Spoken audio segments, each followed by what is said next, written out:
अस्सलाम वालेकुम। आज मैं आपके साथ शेयर करूंगी भिंडी की रेसिपी। इस तरह से भिंडियाँ बनाएंगे तो सभी शौक से खाएंगे। एक पैन में हम उसपर ज़रूरत ऑयल ले लेंगे। ऑयल जब गर्म हो जाएगा तो इसमें हम डालेंगे भिंडियाँ। भिंडियों को यहाँ पे मैंने पहले अच्छे से वॉश किया, फिर इन्हें ड्राई करके काट लिया। यहाँ पे एक बात नोट कर लें, जब भी भिंडी को वॉश करें तो इन्हें अच्छे से आपने ड्राई करना है, नहीं तो ये जब आप इसे फ्राई करेंगे तो ये लेस छोड़ देंगी। 2 से 3 मिनट के लिए हम इन्हें ढक देंगे। 2 से 3 मिनट गुजर जाने के बाद भिंडियाँ हमारी यहाँ पे हो चुकी हैं फ्राई।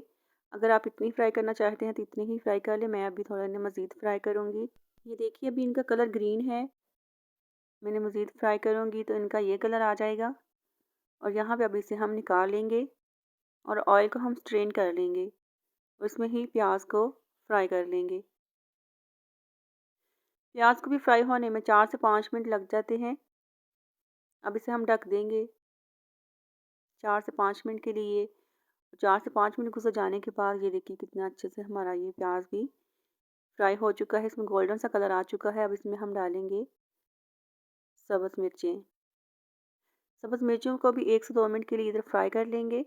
प्याज को आपने बारीक बारीक और लंबी शेप में काटना है। और यहाँ पे हमारी मिर्चें फ्राई हो चुकी हैं। अब इसमें हम डालेंगे टमाटर। पानी का छिड़का लगा के इसमें डालेंगे सुरख मिर्च, हल्दी, नमक और काली मिर्च हस्बे ज़ायका डाल लें। मसाले को 4 से 5 मिनट के लिए अच्छे से भून लें। मसाले में आपने ज़्यादा पानी का छिड़का नहीं लगाना, नहीं तो प्याज खड़ा खड़ा नहीं रहेगा।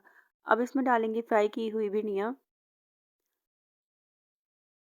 और 2 से 3 मिनट इधर हम इन्हें पका के फ्लेम ऑफ करके दम दे देंगे। और ये देखिए हमारी कितनी मज़ेदार सी ये भिंडियाँ तैयार हो चुकी हैं।